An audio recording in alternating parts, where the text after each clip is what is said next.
there, good evening and a very warm welcome to Scrum 5 Sunday. And that is it for the Rugby World Cup.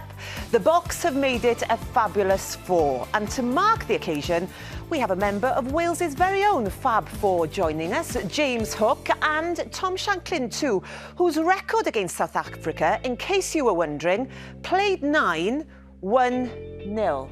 Anything to say about that? You stitched me up here. I didn't write that, I promise. I did. Right then, here's what's coming up on the programme tonight. James and Tom will be breaking down South Africa's historic Rugby World Cup victory.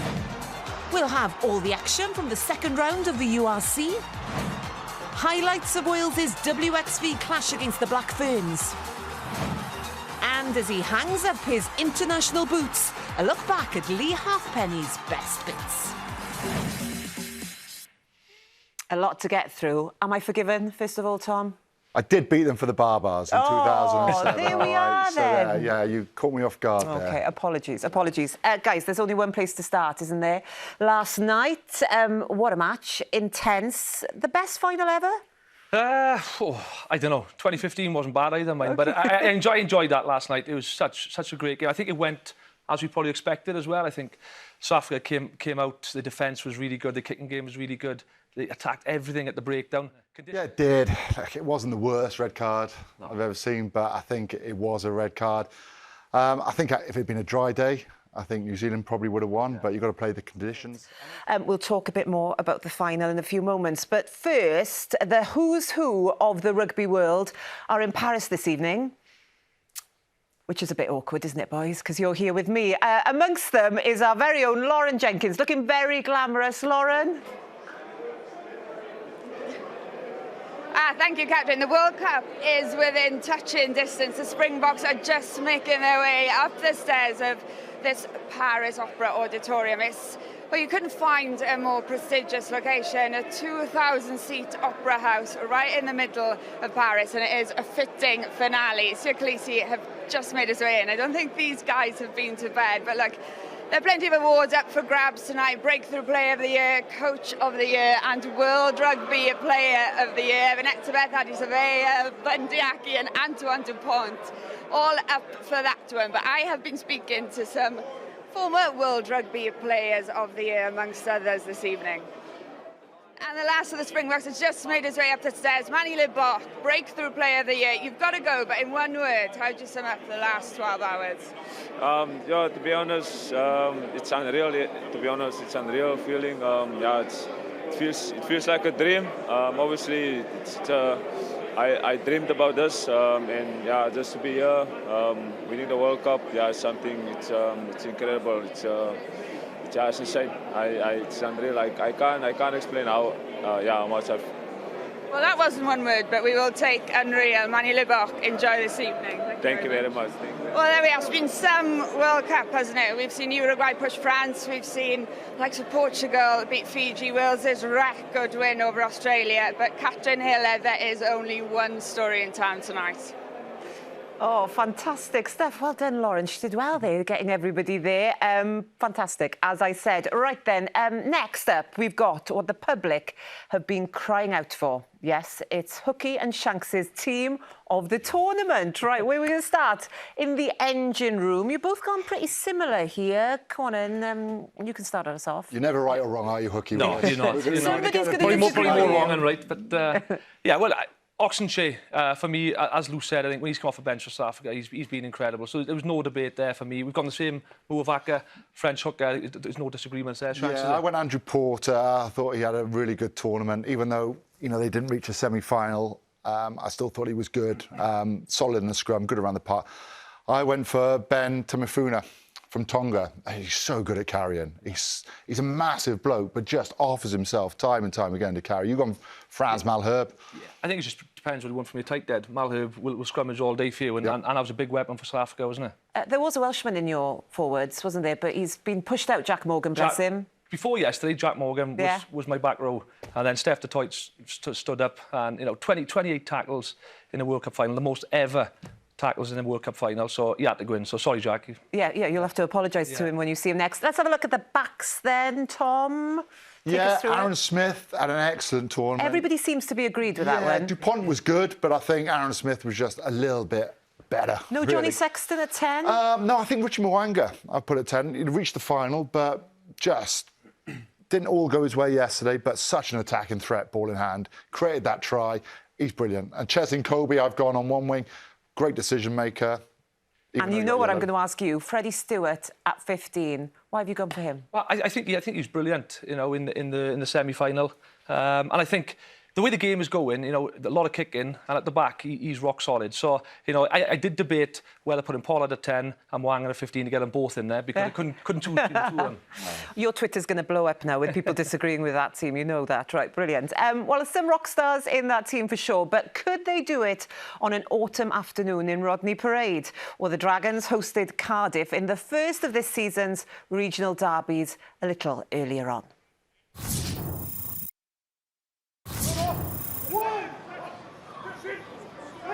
Backwards. Dragons get away with one there. Lonsdale dives on it. The flags go up, and that could well be enough to rescue a losing bonus point. Yeah, disappointment for the second weekend for the Dragons, but a 17th win in a row for Cardiff against the Dragons. It's quite the record. You've just come from Rodney Parade. Was it tense down there? It got a little bit tense towards the end. It was quite a flat atmosphere. Matt Sherritt's right. It wasn't one for the purists, really. OK, then we're going to head to Swansea next. And Zebre, well, they haven't won on the road since January 2021. And last weekend's defeat at Ulster was their 20th in a row. They travelled to face the Ospreys on Unity Weekend, where the URC celebrates inclusivity and diversity with players lacing their boots in rainbow colours. Your commentators for this one, Gareth Rhys Owen and Andrew Coombs. Zebre looking comfortable. Licata with a carry. Thoroughly deserved.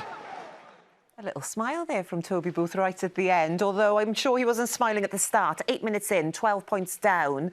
How much of a concern is it? It happened last week. Justin Tipperick mentioned it post-match. They are worried about it. OK, then. Right then, we're going to head to South Africa because after their hammering at the hands of the Bulls last weekend, the Scarlets travelled to Cape Town, importantly, to see levels, to see if they could bounce back against the Stormers. 6.5 minutes gone. Stormers deep inside the Scarlets 22. There's Fouchier, the captain, lays it back. Try for Stormers. No tougher start to the season than 2 games away in South Africa. Possession-wise, it was very equal between the two sides, but it was just what they did with the ball and the speed of ball so vital. Yes. Right then, we just want to bring you the latest from a game that's happening right now. Ulster hosting the Bulls. This one, a 5 o'clock kickoff, and Ulster ahead, 23-12. This is Jacob Stockdale with the try, and a few minutes left in this game.